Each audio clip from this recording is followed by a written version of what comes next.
करते। पाहूया बातम्या विस्ताराने। राज्यातील 29 महानगरपालिकांच्या सार्वत्रिक निवडणुकांसाठी शांततेत मतदान सुरू आहे।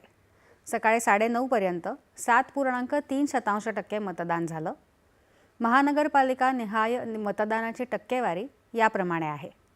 बृहन्मुंबई 17.73%, वसई विरार 19.34%, ठाणे 19%, कल्याण डोंबिवली 17.53%, नवी मुंबई 19.68%, पनवेल 17%, धुळे 14.23%, पिंपरी चिंचवड 16.3%, सांगली मिरज कुपवाड 17.20%, नांदेड वाघाळा 17.14%, परभणी 26.44%, अमरावती 17.1%, अकोला 17.25%, इचलकरंजी 18.57%, सोलापूर 18.8%, अहिल्यानगर 20.16%, नाशिक 16.7%, जालना 20.13%, लातूर 18.22%, कोल्हापूर 23%, नागपूर महानगरपालिका 12%,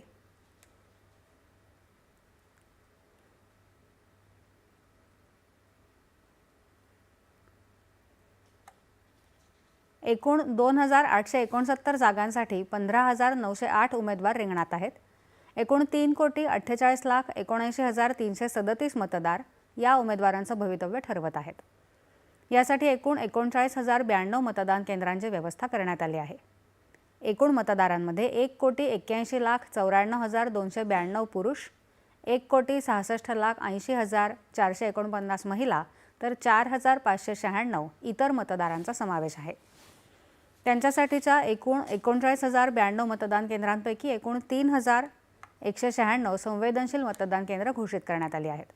मतदानासाठी चोख पोलीस बंदोबस्त तैनात आहे। बृहन्मुंबई वगळता अन्य सर्व 28 महानगरपालिकांच्या निवडणुका बहुसदस्यीय पद्धतीने होत आहेत। बृहन्मुंबई महानगरपालिकेत एका प्रभागातून एकच सदस्य निवडून द्यायचा असल्याने प्रत्येक मतदाराला केवळ एकच मत द्यावं लागेल। उर्वरित सर्व 28 महानगरपालिकांमध्ये बहुसदस्यीय प्रभाग पद्धतीमुळे प्रत्येक प्रभागात साधारणतः 4 जागा असतील। काही महानगरपालिकांच्या काही प्रभागात 3 किंवा 5 जागाही असू शकतील। त्यानुसार बृहन्मुंबई वगळता अन्य सर्व महानगरपालिका निवडणुकांमध्ये प्रत्येक मतदाराने साधारणतः 4 मतं देणं अपेक्षित आहे।